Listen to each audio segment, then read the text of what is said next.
哦耶！又来给各位老铁做老铁的视频了。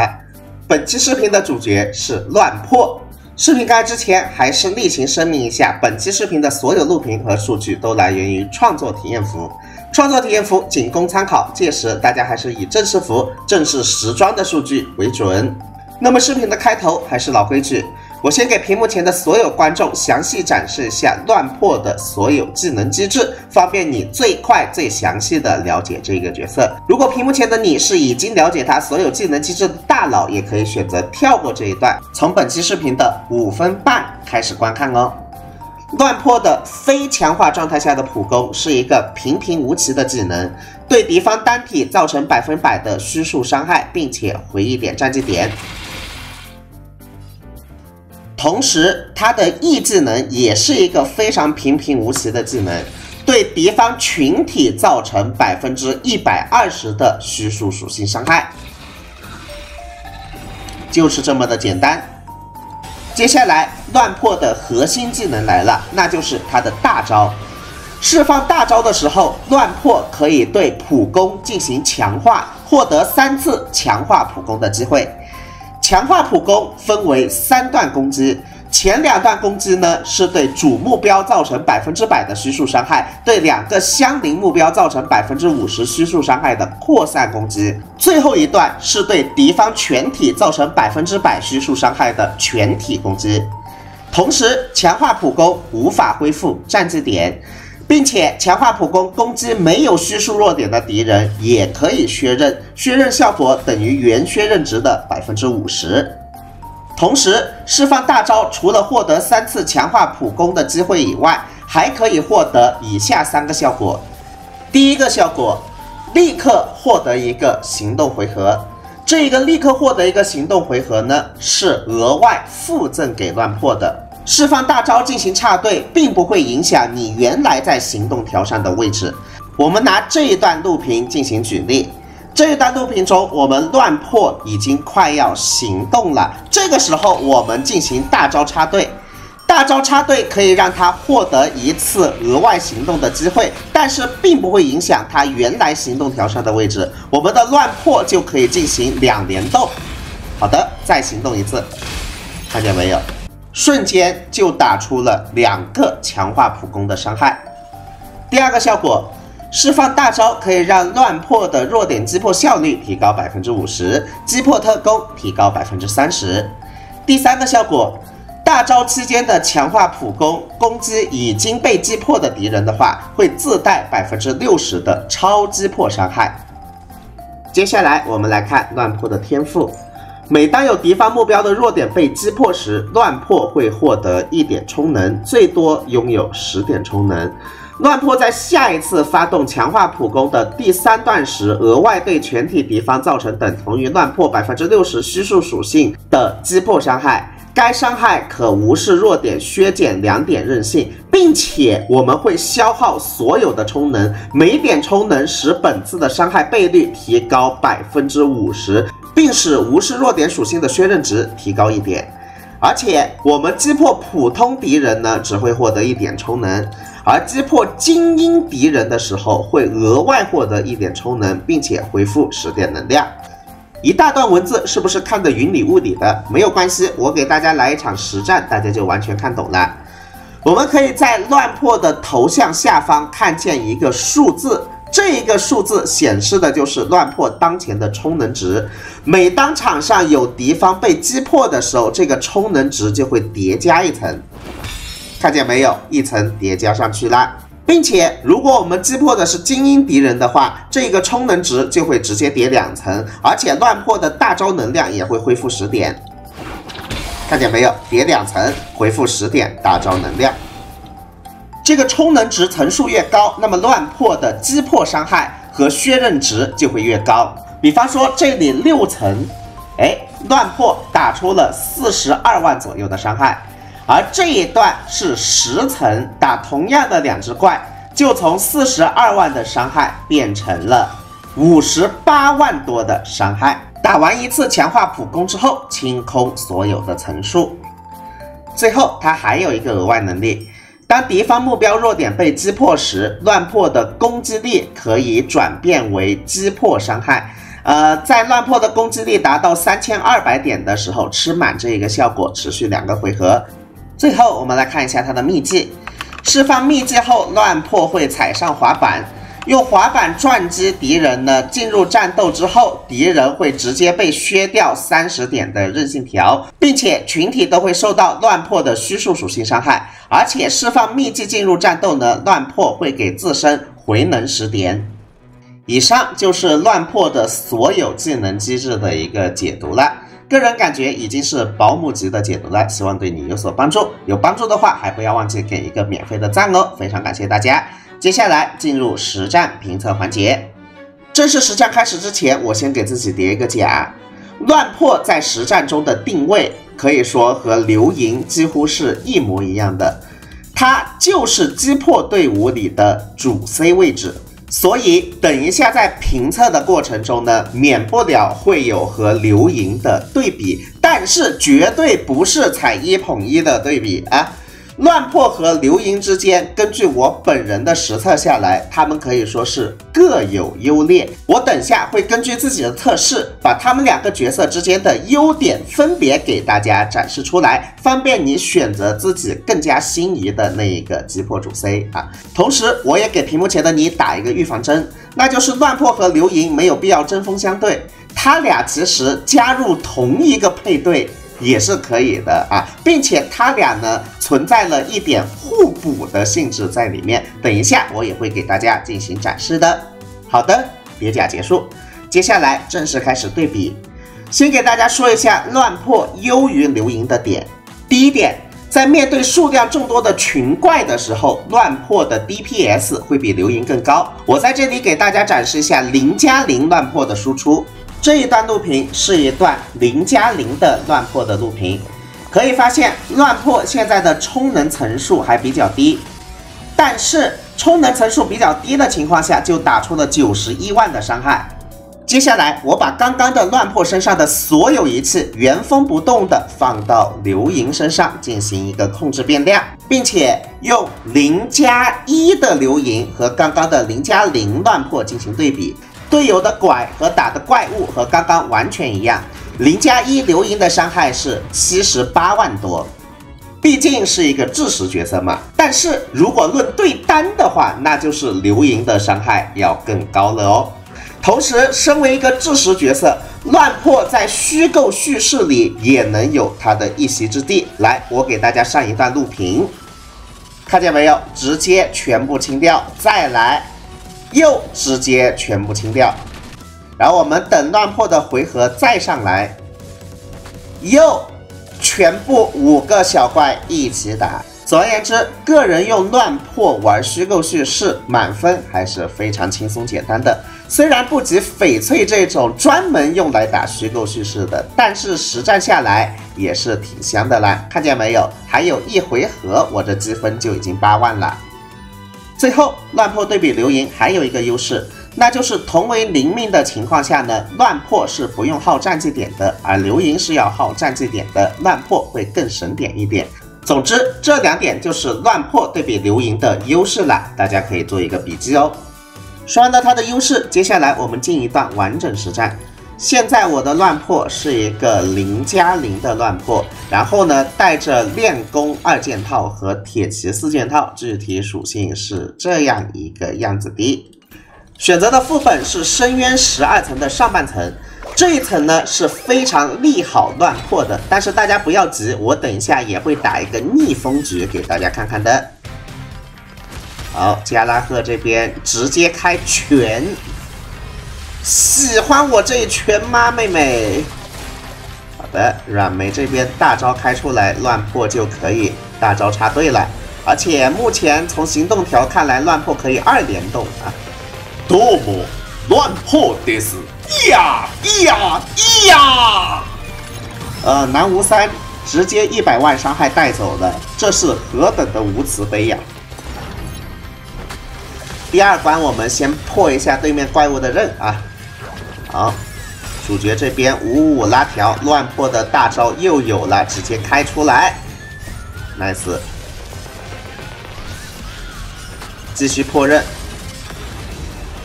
加拉赫普攻一下吧。看对面被我打得毫无还手之力啊，这如何评价？来，直接90万伤害带走第一条命。他要睡我了，会睡我的谁呢？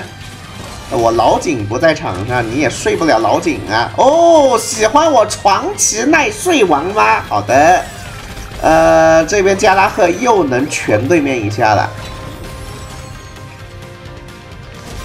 一拳，2拳，农夫3拳。好的，乱破这边大招又有了，我又可以2连动了，肯定是灵替，想都不用想。呀，94万伤害，送毒牌具吧，塞尤娜拉！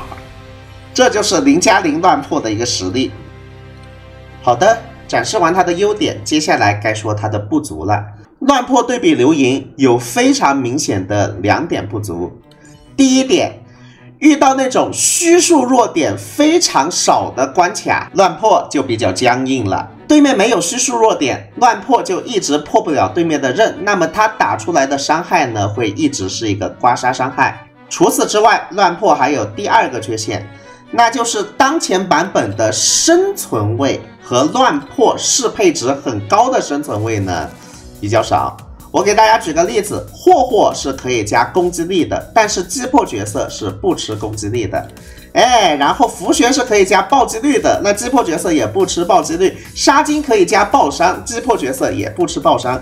这个时候我们就只能用可以加击破伤害的加拉赫或者灵莎。但不管是加拉赫也好，灵莎也好，它都是火系的，火系奶肯定是更适合流萤这种可以给对面加火系弱点的主 C 的。也就是说，从队友配置来看呢，乱破的队友配置并没有流萤的队友配置那么成熟。以上就是乱破对比流萤的2个弱势点啦。好的，接下来我给大家打一场乱破的逆风局，给大家展示一下实战当中乱破会遇到哪一些比较坎坷的点。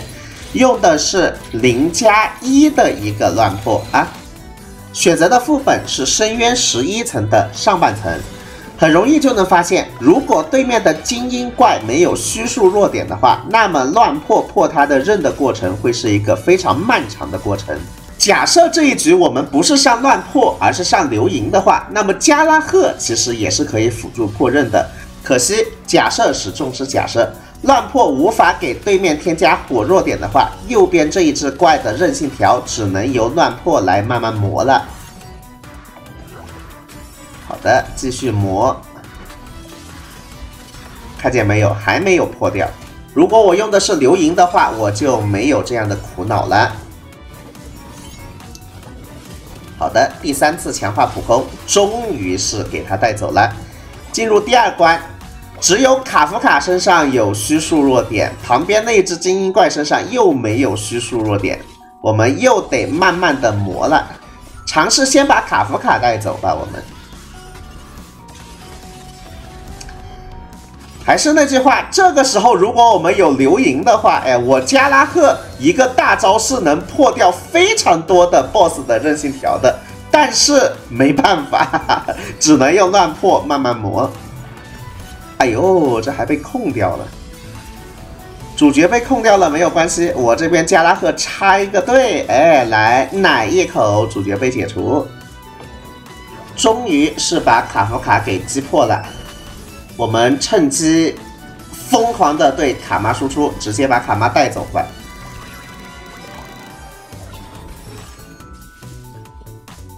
加拉赫这边还有一个强化普攻存着呢。打在卡妈身上一个超级破7万伤害，但灵替是打不了了，这肯定打不了了。好的，卡夫卡带走了，还剩一个精英怪。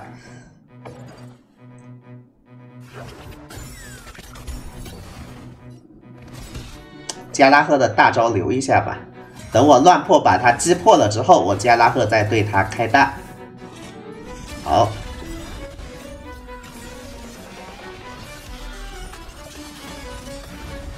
哎呀，总而言之，这就是乱破打这种没有虚数弱点的怪的一个难受啊。反正我感觉应该很清晰的展示给大家了。好，收尾带走1T， 差点2T。而同样配置的流萤打这一层呢，是可以0T 的，大家也可以参考一下。以下这一段文字就是0命的乱破的一个总结，以及它对比流萤之间的各自存在的优势在哪里，大家可以截一个图，好好的消化一下。我说一下我个人用下来的2个角色之间的感受啊。实话实说，我个人认为在当前版本里，流萤会更加吃香一点。毕竟流萤一个人是所有副本通吃的，他几乎只怕那种锁弱点的 BOSS， 而乱破呢，只要没有人给他添加虚数弱点，这确实有那么一点难受。而乱破这一个角色的出现呢，在我心目当中，它有3个意义。第一个意义，拉高了击破队的上限。毕竟，如果环境允许的话，环境里全是虚数弱点的话，乱破的伤害真的很爆炸。第2个意义是让智识角色也能通吃所有的副本。而第3个意义就是我视频开头就说过的，乱破其实是可以和流萤组成一队的。因为乱破需要对面的弱点被击破之后，它才能发挥最大的输出，而流萤正是乱破所需要的可以无视怪物弱点的最佳击破手。再加上击破队的生存压力本身就不是很大，所以我们直接把生存位给踢掉，乱破和流萤一起上，整体队伍伤害会变得非常的恐怖。我给大家实战一下看看。这一段录屏里，流萤和乱破都是0命的，因为是0命流萤，所以战绩点呢我们是得省着用的。偶尔主角和乱破可以普攻一下，回一下点。如果你的流萤是1命或者1命以上的，你就完全不用省战绩点啊，就嘎嘎够用。好，流萤先插队。流萤帮乱破把精英怪的韧性条破掉一点啊，然后乱破开大。这一个阵容里，乱破的整体伤害会比流萤高一点，但是流萤打出来的负 C 伤害也是相当不俗的。看见没有，30万伤害也是很不错的。第2关，流萤先帮乱破破一个刃。好的，主角把乱破给拉上来。主角也先一技能打一下伤害吧，看一下乱破的伤害会是多少啊？120万伤害直接带走了。好的，对面终于摸到我们了，看看他要睡我的谁啊？哎呦，主角被睡掉了，没关系没关系，主角就睡吧啊！来，流萤老婆和乱破老婆都在场上，我睡一下怎么了？是不是？来 ，OK， 击破了，然后乱破直接再插队插上来，我个人估计能直接秒掉了。好，又是123万伤害，直接带走。这一个乱破加上流萤的双击破核心阵容呢，不仅在深渊里面可以嘎嘎乱杀，在末日幻影这种对面的 BOSS 非常肉的情况下，也是能嘎嘎乱杀的。而且在模拟宇宙中更是爽中爽啊！因为模拟宇宙呢，它是可以靠 buff 提供生存能力的。然后你场上有2个击破单位，你等于是把自己的队伍的伤害翻了1倍上去。其实就算不在模拟宇宙中，由于击破队伍的生存压力本身就不太大啊，也是可以适应大部分的关卡的。推荐给大家，大家可以自行做一个参考。接下来仪器还有光锥以及配对的推荐。光锥的话，这一张装光如果只论伤害，其实伤害和精炼5阶的邪月静默之后是差不多的。毕竟光从数值就看得出来，装光呢是让击破特攻提高 60%， 而邪月静默之后呢是让击破特攻提高 56%， 非常相近。但是装光的强度肯定是有的，它的强度体现在哪儿呢？第一点，装官可以让它进入战斗后立刻获得30点的能量。我们进入战斗之后，乱破的能量就快满了。这个时候，我们只需要普攻一下，乱破就能开大了。而其他光锥是无法做到普攻一下就能开大的。也就是说，装官可以帮乱破在每一局里省一个战绩点。接下来，我们来看装官的第二个用处。装备者释放大招的时候可以获得雷盾，这个雷盾会在释放2次普攻的时候给装备者拉调50%，并且移除雷盾。重新释放大招后会重置雷盾，什么意思呢？我们来看一下啊，来释放大招，我们就获得了雷盾。这个时候我们只需要释放2次普攻，第一次好的。释放第2次普攻，直接拉调50%上去，看见没有？在这个位置有一个拉调效果，这就是装光提供的2个效果。总而言之，乱破要么用装光，要么就用邪月静默之后。个人感觉其实0+0也是够用的啊，大家可以做一个参考。仪器的话，可以说和流萤的带法非常相像了。外圈选择铁骑4件套，内圈如果对面的怪物有火弱点的话，可以选择劫火2件套；如果对面的怪物没有火弱点的话，就选择盗贼2件套。衣服攻击力，鞋子速度，球攻击力。绳子的话，大部分情况下是选择击破特攻的，而在少部分副本中，对面提供的可以击破的精英怪很少，让乱破自身的循环跟不上呢，也是可以带充能来缓冲一下的。配对方面的话，总结为流萤怎么配，它就怎么配就完事了，或者它也可以和流萤和解，进入一个队伍，整体伤害嘎嘎高。好的，那么视频的1P 就到此为止了，而视频的2P 会给大家展示乱破的星魂提升，我尽量快速干出来，今天就让视频的2P 给大家见面，大家可以收藏一下，到时候回来看视频的2P哦。